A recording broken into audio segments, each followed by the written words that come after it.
Ito na yung palay na pinalitaw namin sa pond. Ang gagawin naman namin to ay i-blower namin.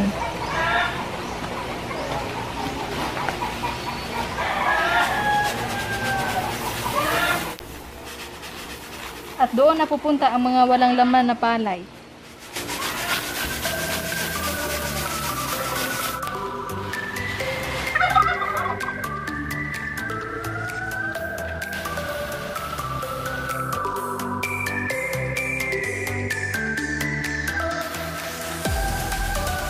Electric fan yung ginagamit namin kasi wala kaming blower.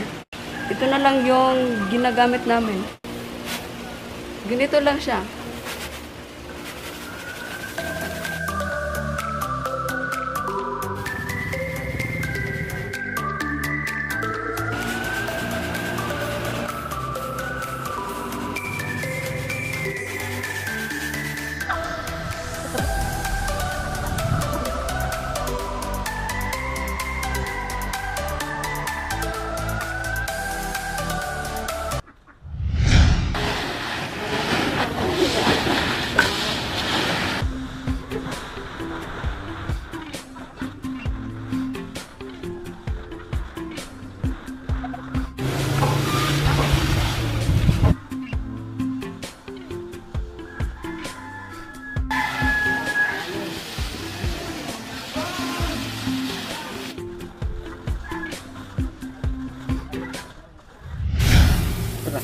Ito na. At tapos na kaming mag-blower kaya ang susunod naman namin gawin ay ang pagbabayo. Go, sing! Bayo lang, bayo, halina kayo. Maligaya ang buhay kung bigas na ang palay. Bayo lang, bayo, halina kayo. Maligaya ang buhay kung bigas na ang palay. Yan! Galing ah! Di ko alam yun.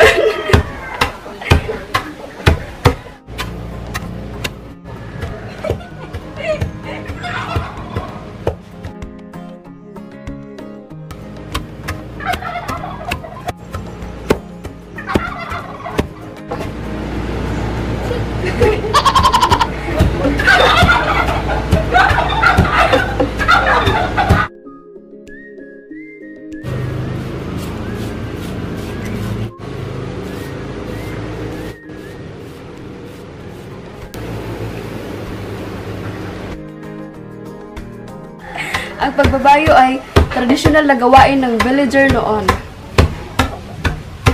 Nung bata pa kami, ganito rin ang ginagawa namin. Kaya lumalaki braso namin.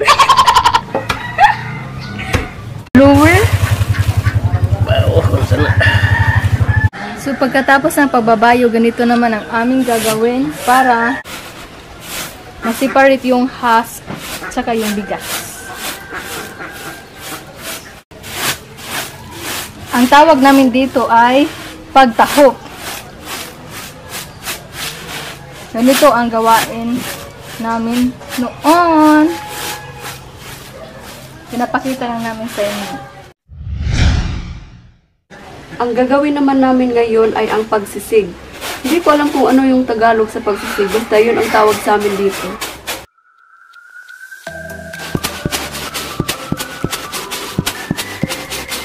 Madali lang siyang tingnan pero mahirap gawin.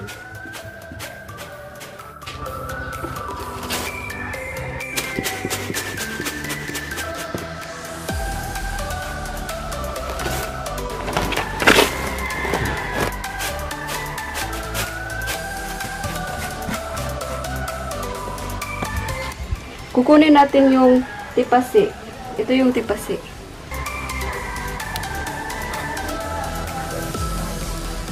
Pagkatapos naman ng sisig ay ang pagtahop.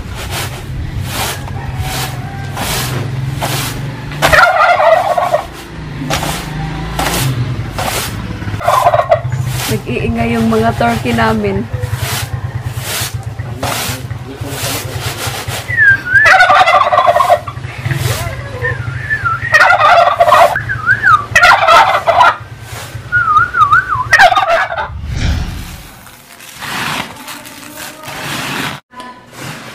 Tapos na kaming magsisig at magdahok. Kaya susunod naman ay magsasaing kami. So ito yung salmon na tawag namin dito.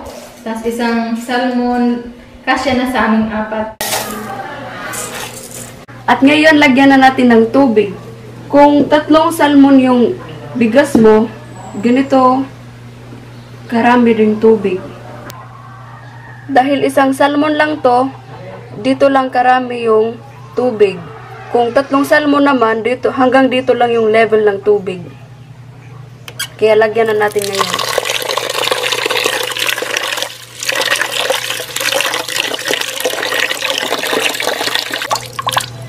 Ayan. Sabi ni Papa, kapag bago daw inani yung palay, hindi mo na kailangang hugasan. Pero kung binili mo lang, kailangan mo talagang hugasan yun. Kasi kung ang bagong inani na palay, may vitamins yun. Yung hindi bagong inani, wala na yung vitamins. Kaya dapat hugasan talaga yun ng maigi. At ngayon, lulutuin na natin to.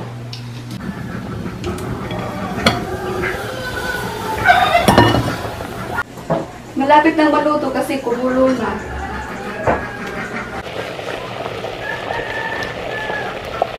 Tapos na siyang kumulo, kaya kukunin na natin yung laut. Ito yung laut. Laut ang tawag namin dito.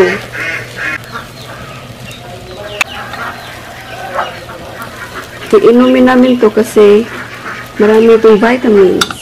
Ito yung kape namin noon. Pero hindi na siya masyadong maraming laut. Para maluto talaga siya, iiwan natin tong baga.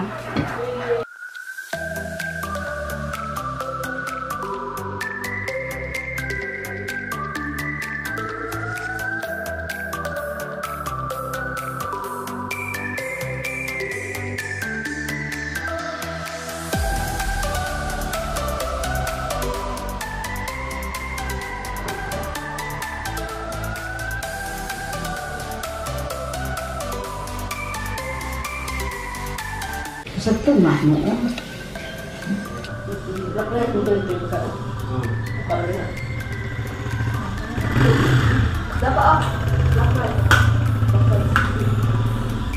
yan, may sarap yan. Protection sa mga bagang sugar. Kahit sugar. Kain kayo ng lakright para mataas ang ginamot. Ilano? Ha? So ito na yung black rice. Napakasarap ng black rice. Paborito ni Mama. Murag biko. Ang sarap yan. Ang ulam namin ay tilapia. May fried na tilapia at meron din may shrimp din at inuunan. Ang dami. May shrimp. So, ito din.